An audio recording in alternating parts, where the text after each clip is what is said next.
Señor me colocó en mi corazón y en mi mente que pudiera compartir con ustedes la experiencia que yo he tenido para poder entender cómo es ese proceso de restauración que Dios hizo en mí, en mi vida.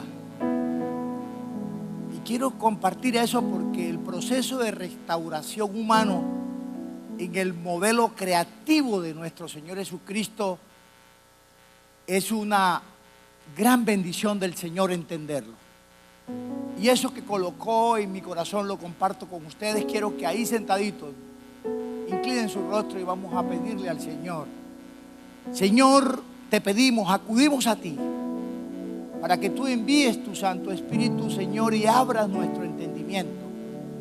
Permita, Señor, que podamos expresar tu palabra tal como tú la has expresado. Que seamos simplemente un instrumento para que llegue al corazón y a la mente de mis hermanos y haga la obra de transformación que tu promesa nos recuerda que no volverá vacía. Señor, que esa transformación permita que mis hermanos salgan de aquí transformados, Señor, para su propio beneficio, el beneficio de su familia, para tu advenimiento, preparar tu advenimiento y para poder trabajar en esta ciudad y en esta nación. Gracias, Señor.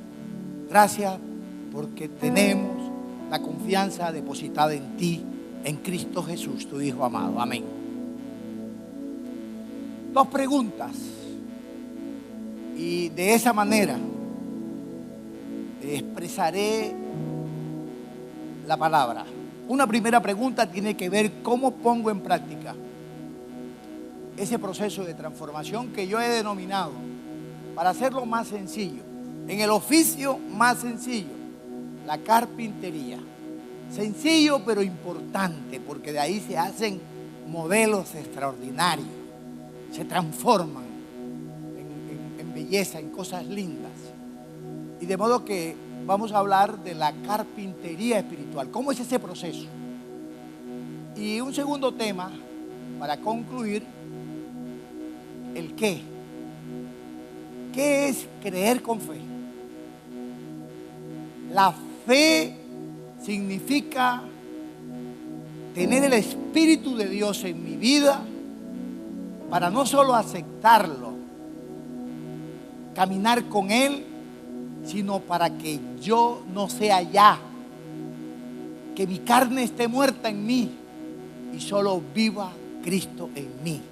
Ya no soy yo, es Cristo en mí. ¿Estamos, hermanos? Yo les recordaba que esta expresión de Cristo en mí me impactó cuando escuché la anécdota de Martín Lutero que les compartía hoy. Martín Lutero, en ese proceso de entender por qué ya no soy yo sino Cristo en mí, por qué es la vida espiritual, tomó la resolución de ya no ser él. Y cuando fueron a tocar a su casa, él salió a la puerta y cuando le preguntaron si ahí vivía Martín Lutero, dijo: no, él murió, aquí vive Cristo. De modo, hermanos, que ese es el propósito de hoy. El propósito es que nosotros podamos entender cómo es esa obra de carpintería. Y quiero compartir con ustedes lo que el apóstol Pablo me menciona en Gálatas 5, versículos 16 y 17 especialmente, pero todo ese capítulo es maravilloso porque ahí Pablo muestra que tenemos que andar en el Espíritu y tenemos que no satisfacer los deseos de la carne. Fíjense que él hace una exhortación extraordinaria, pero plantea al mismo tiempo una gran advertencia, porque nos afirma que tenemos que andar en el Espíritu, que no es otra cosa que vivir en el Espíritu. Fíjense que ya el tema no es solo de fe, de creer, o mejor, es entender por qué creo con fe. ¿Por qué tengo que creer con fe? Porque ese proceso es mucho más integral. En Romanos, por ejemplo, en el capítulo 8, ¿cómo vivimos en el Espíritu? Fíjense que Él nos está mostrando claramente la importancia de la vida espiritual, de la dimensión espiritual. El conector más importante que nosotros tenemos con el Señor, que es Espíritu, es la dimensión espiritual. Necesitamos de la dimensión espiritual.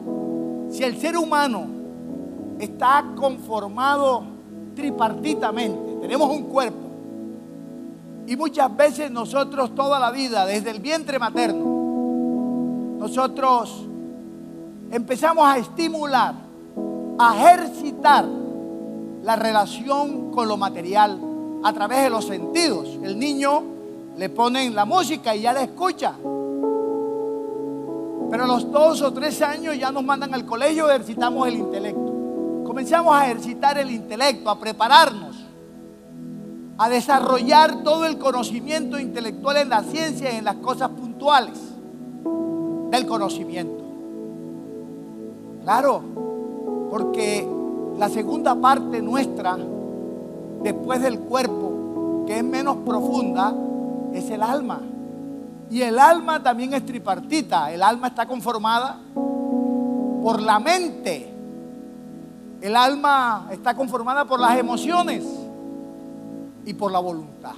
Pero hay algo más profundo todavía en nosotros, que es la que casi nunca ejercitamos, y para eso es la iglesia de Cristo, para que nosotros aprendamos a ejercitar la parte más profunda nuestra, que es el espíritu. En el espíritu está la conciencia.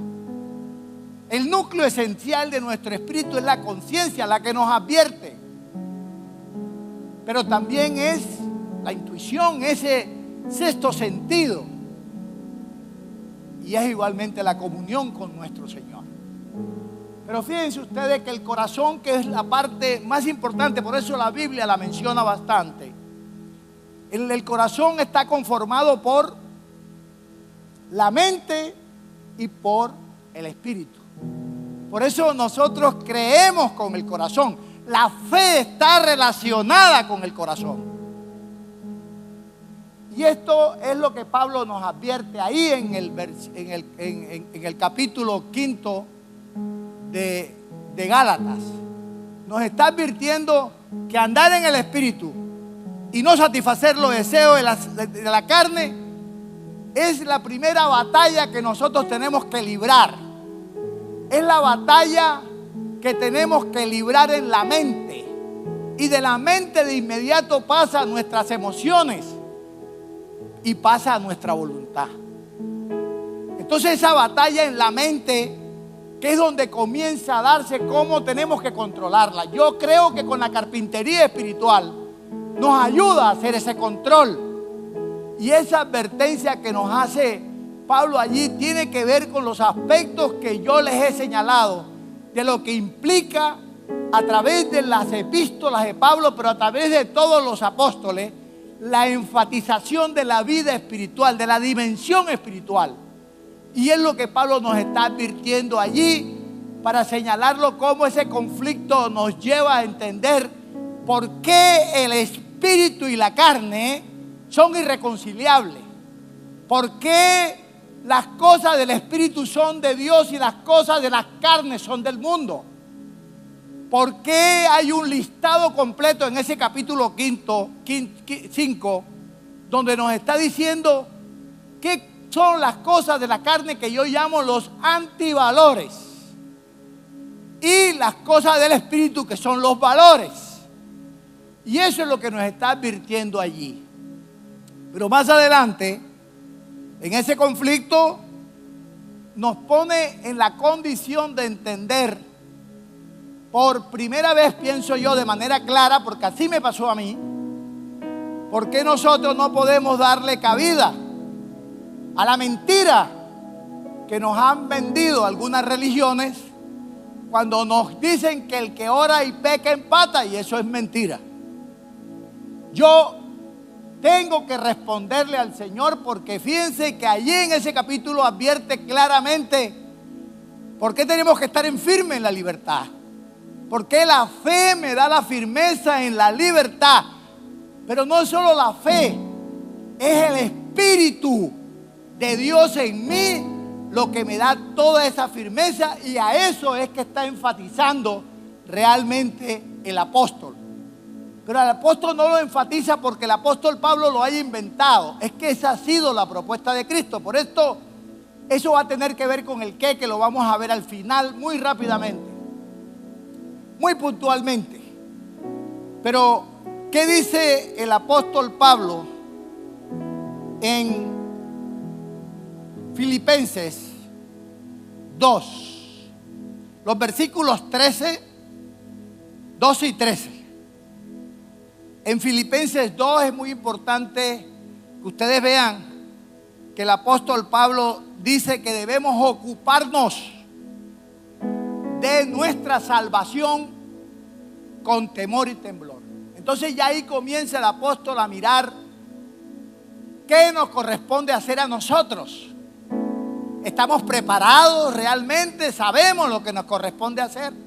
Porque hay otros versículos, hay otras epístolas que también hablan de cosas que nos corresponden hacer a nosotros. Yo he tomado estas como modelo en esta mañana, en este mediodía. ¿Para qué? Para ver qué nos corresponde hacer a nosotros. Fíjense en la importancia. Habla de la salvación. Ocuparme quiere decir que yo tengo que ser responsable. De eso no se va a ocupar el Señor, porque ya el Señor nos las dio. Ahora nosotros tenemos que ocuparnos de esa salvación que Él nos dio con temor y temblor, con mucha reverencia. Es muy importante. Despiertos y no dormidos, conscientes. Eso es lo que nos está diciendo allí. Pero en el versículo 13 entonces advierte, porque es el Señor el que pone en nosotros el sentir y el hacer por su buena voluntad. Entonces allí nos está mostrando qué le corresponde hacer el Señor. Por eso estoy tomando esto que Pablo nos está enseñando de manera muy concreta, muy práctica. Por eso lo llamo el cómo, para que nosotros podamos hacer la obra de carpintería espiritual. Y eso está reafirmado, confirmado, ratificado por el Salmo 51 entre los versículos 6 y 12. Pero yo me voy a permitir enfatizar en 3 versículos. Miren lo que dice: crea en mí, oh Dios. ¿Qué es lo que pide el salmista? ¿Qué está pidiendo? Crea en mí, oh Dios, un corazón limpio y renueva un espíritu recto dentro de mí. El tema de un corazón limpio y un espíritu recto dentro de mí, eso lo coloca el Señor. No me eches delante de ti, no quites de mí tu Santo Espíritu. Vuélveme al gozo de tu salvación y espíritu noble me sustente. Porque hay cosas que no las puedo hacer yo. Yo tengo que identificar qué es lo que me corresponde a mí, porque ahí está la maldad, la mentira, la forma como Satanás trabaja. Nos hace ver que nosotros podemos hacer cosas en nuestras propias fuerzas y no somos capaces.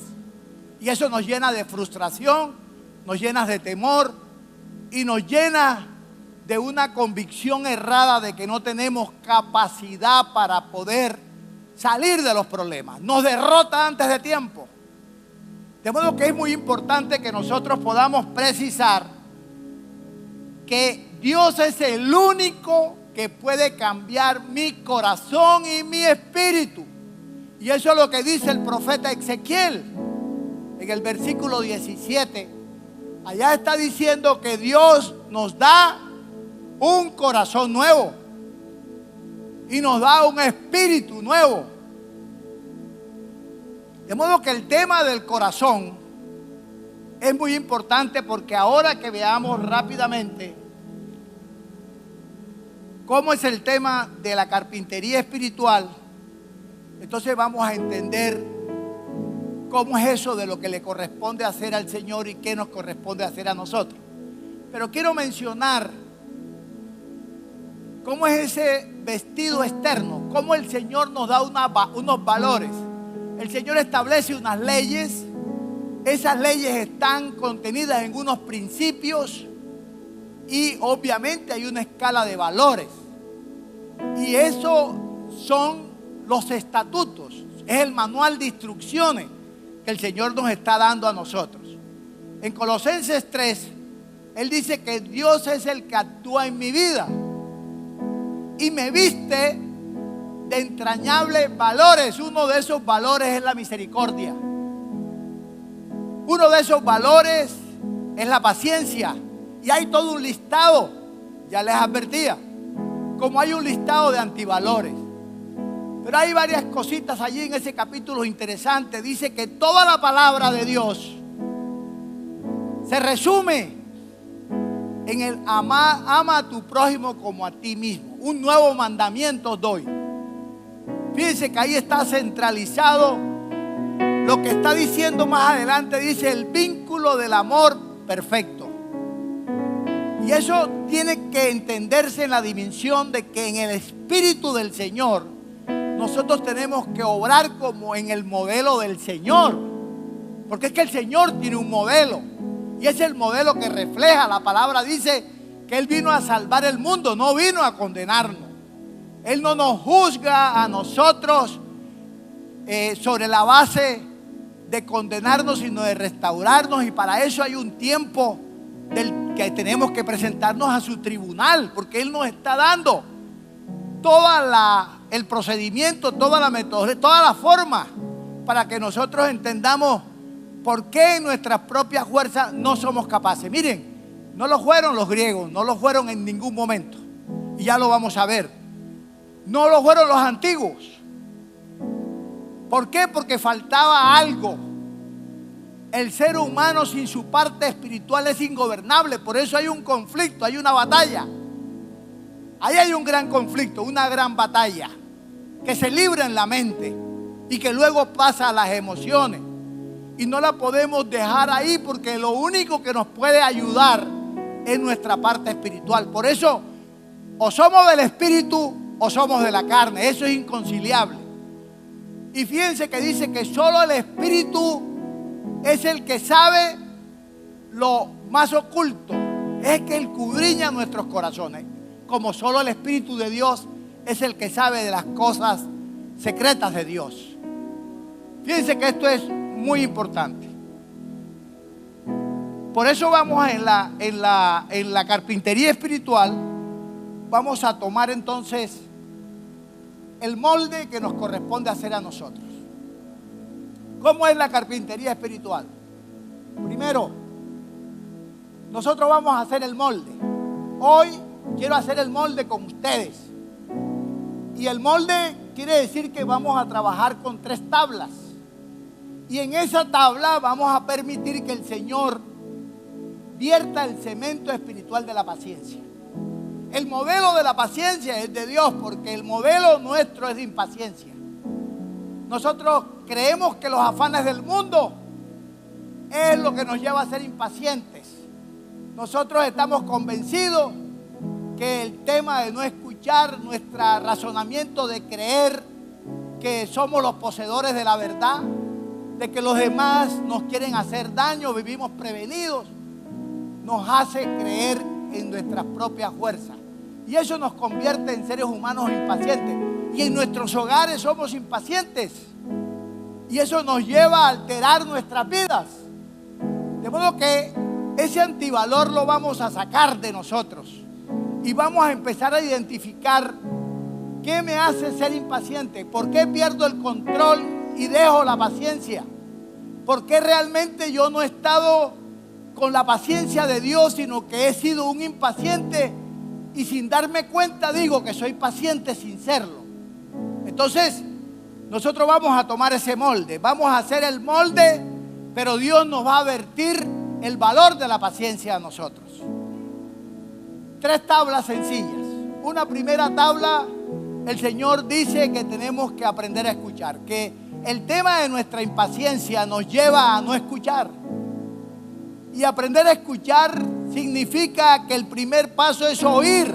Si la fe viene por el oír, el escuchar nos va a poner en contacto con el problema ajeno.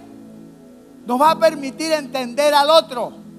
Nos va a ver las equivocaciones que nosotros tenemos, nuestros propios prejuicios, nuestras propias limitaciones para entender al otro porque no lo escuchamos.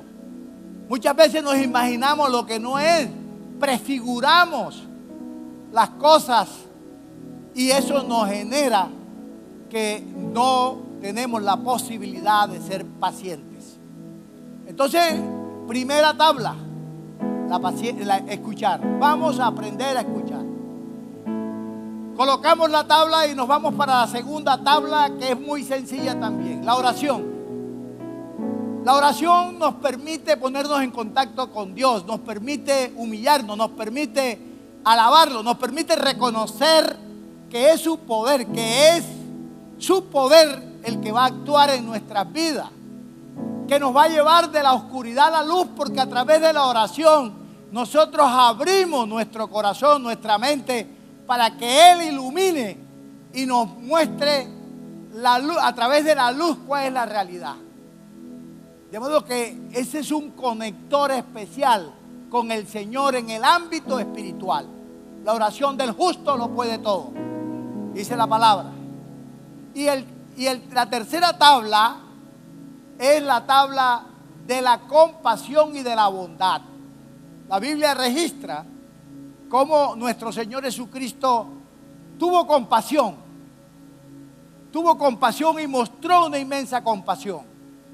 De modo que cuando nosotros actuamos con compasión y con bondad, entramos en ese contacto con el Señor porque son valores que están en el Espíritu.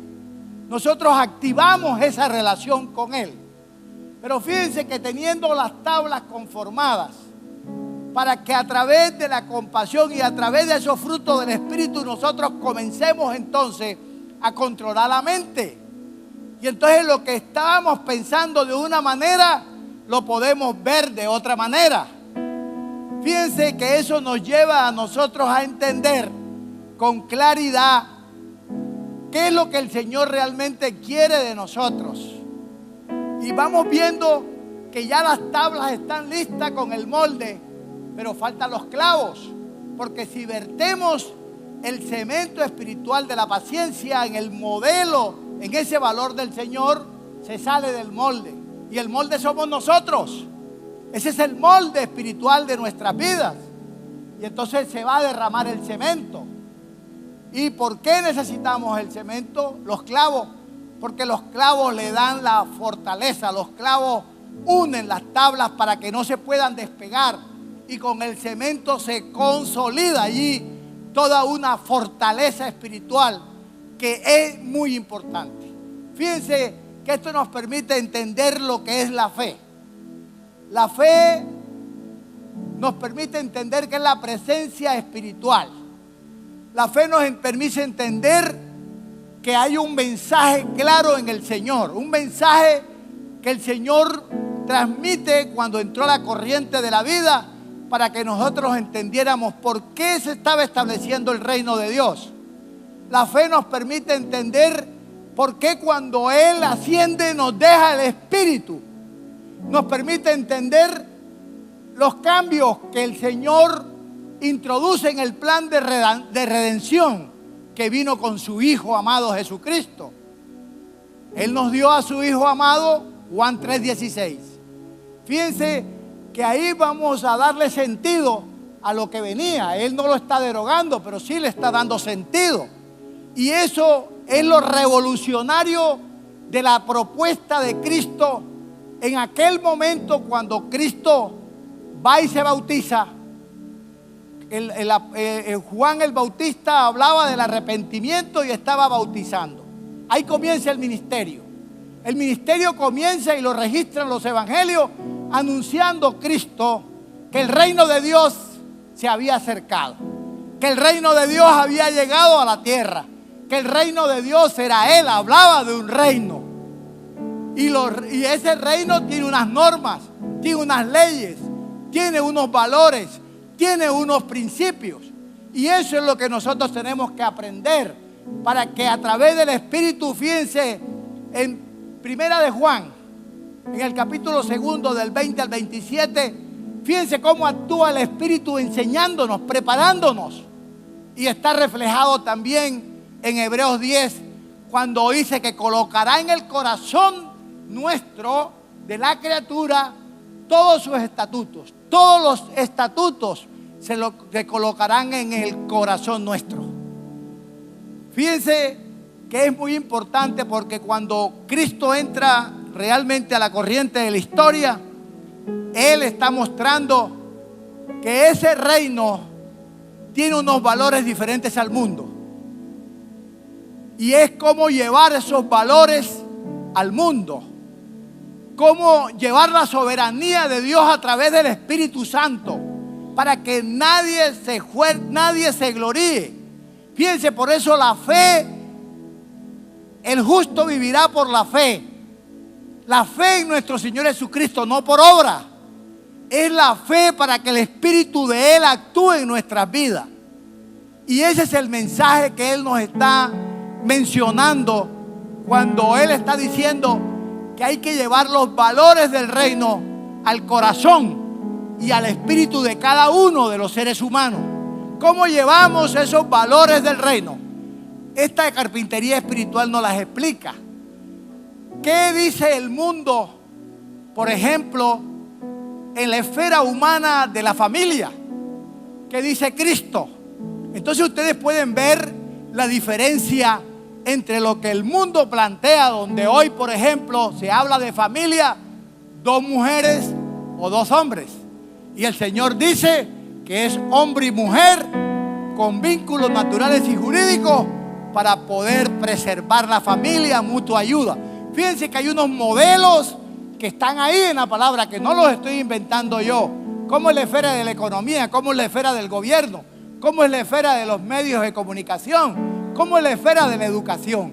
Ahí que es tema de otro momento. Pero fíjense ustedes cómo se establece ese reino.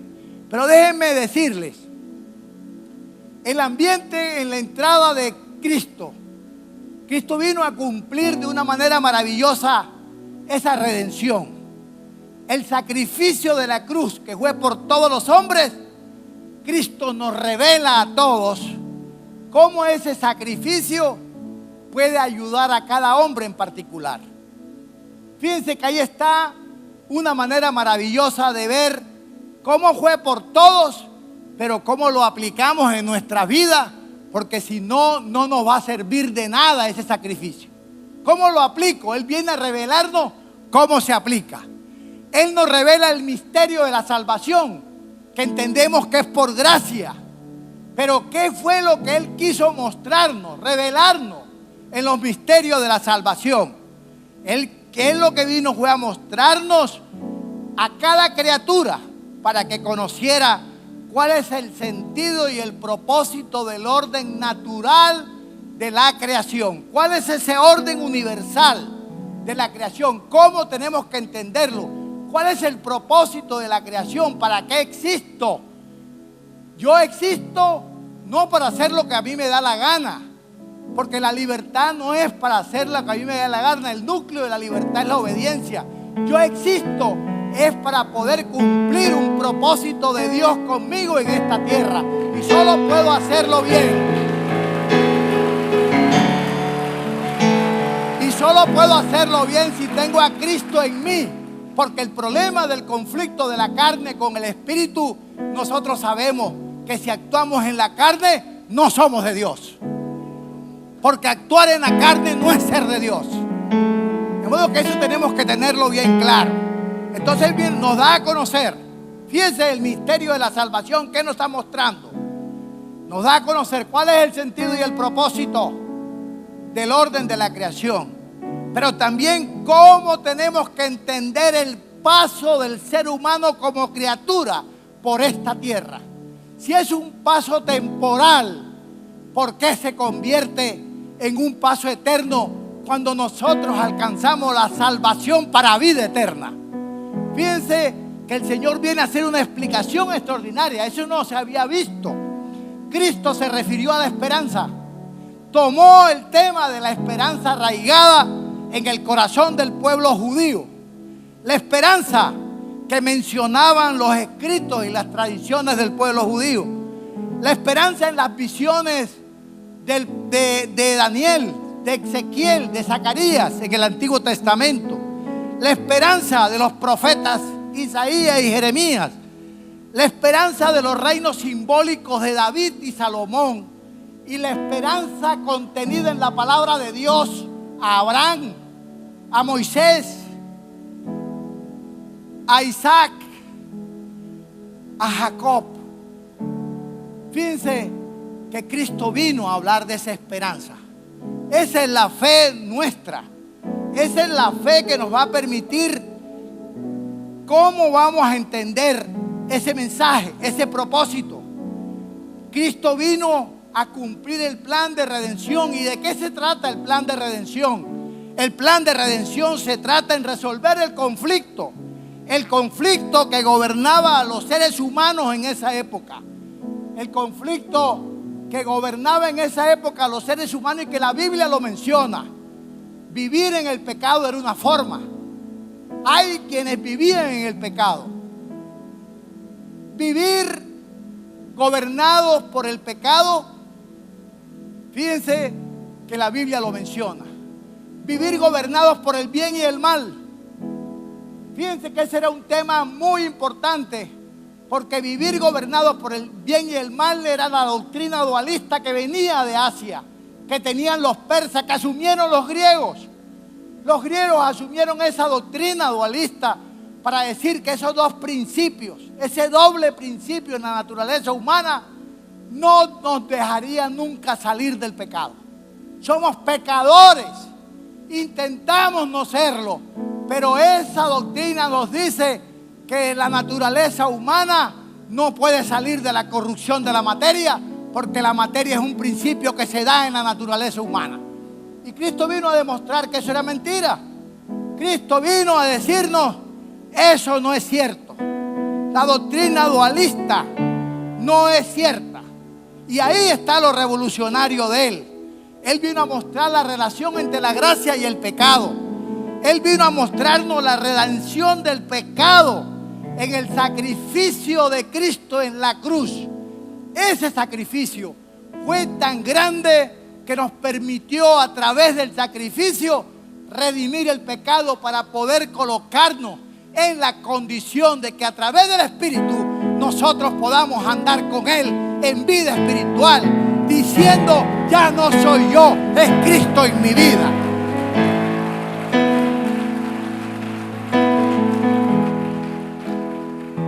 Y eso es muy sencillo, hermano, porque la vida cristiana no consiste en saber escoger entre el bien y el mal. Tenemos que quitarnos esa situación.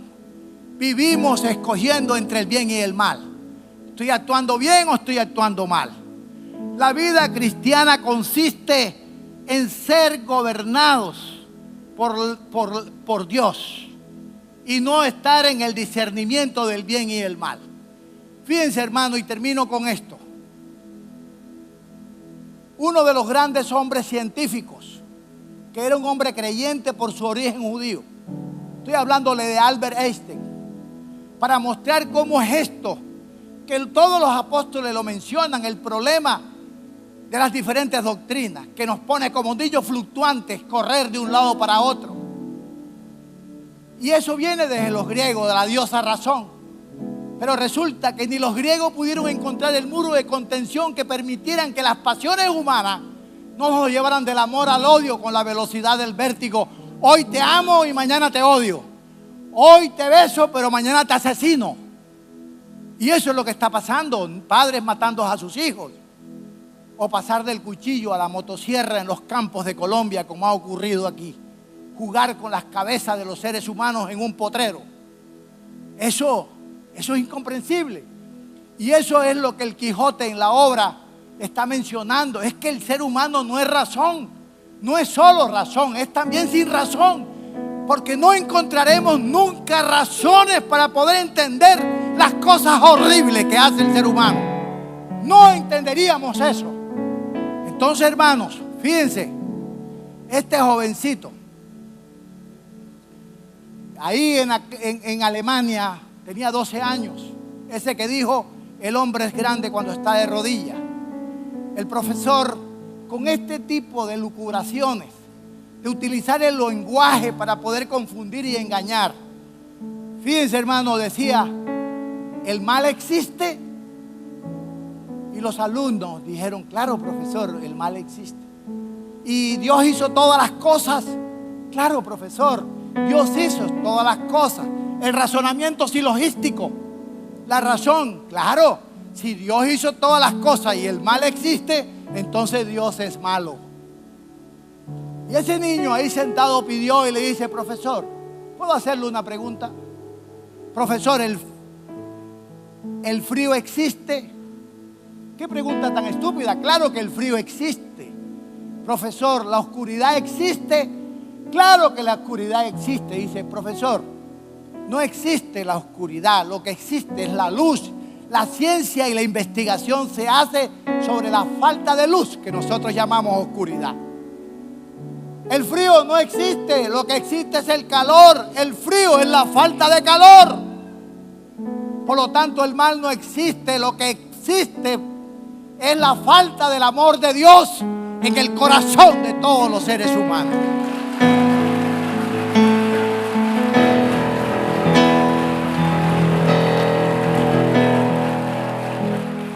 Inclinen su rostro. Señor, gracias, Señor, por este tiempo maravilloso, Señor, por permitirnos esta reflexión, Señor. Queremos que tu Santo Espíritu, Señor, actúe fortaleciendo nuestra fe. Nuestra fe, que es la creencia en ti, Señor, en el verdadero evangelio, en el verdadero Cristo, Señor, es a través de tu Santo Espíritu actuando en el espíritu nuestro, Señor. Señor, sin tu Espíritu no queremos estar, porque no podríamos, Señor, soportar la corrupción de la materia. Señor, solo podemos vencerla, Señor, con tu Espíritu. Ayúdanos, Señor, a tener tu Espíritu. Señor, ayúdanos a hacer ese dofa. Ese dofa solo lo podemos hacer con tu Espíritu para poder transformar las debilidades en fortaleza.